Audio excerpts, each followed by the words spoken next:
Hivi karibuni kumejitokeza tabia ya baadhi ya watu na mashabiki wao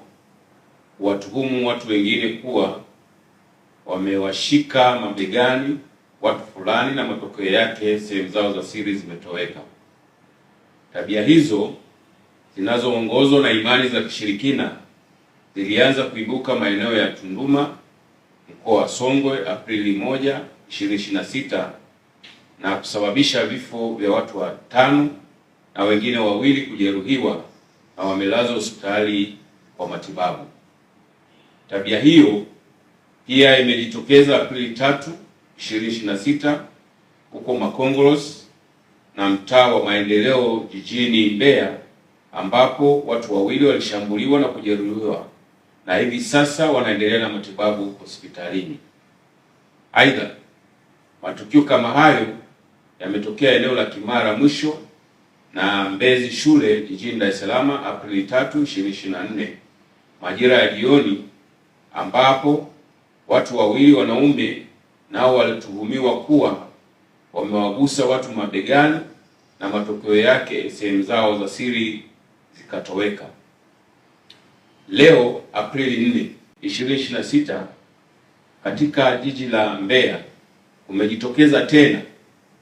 matukio mengine 2 yaliyotokea eneo la Kabwe, wilaya ya Mbeya mjini, na Double-J Kalumburu, wilaya ya Kyela, ambapo watu 2 wamejeruhiwa kwa kutuhuma hizo za uzushi, ambapo mmoja wa anayedai kufanyiwa hivyo alipofanyiwa uchunguzi na madaktari sehemu zake zilikutwa zipo na hazina tatizo lolote. Tabia hizi zinazoongozwa na imani za kishirikina, mihemko ya kishabiki na malengo ambayo hayajabainika hazina ukweli wowote, kwani wanaodaiwa kuguswa bega na sehemu zao za siri kutoweka walipokaguliwa sehemu zao za siri zilikutwa zikiwa maeneo yake kama kawaida, na maeneo mengine anayedaiwa kufanyiwa hivyo alipotafutwa hakuonekana,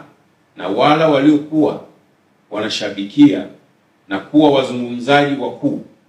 wakielezea uzushi huo walipotakiwa kumuonyesha aliyechukuliwa sehemu za siri hakuweza kumuonyesha wala kutoa udhibitisho wa alichokuwa anaeleza kwa mbwembwe na kusambaza kwenye mitandao ya kijamii. Jeshi la Polisi linatoa onyo kali kwa wote wale wanaoendekeza uzushi na tabia hizi zinazoongozwa na imani za kishirikina zilizopitwa na wakati katika dunia hii ya sayansi na teknolojia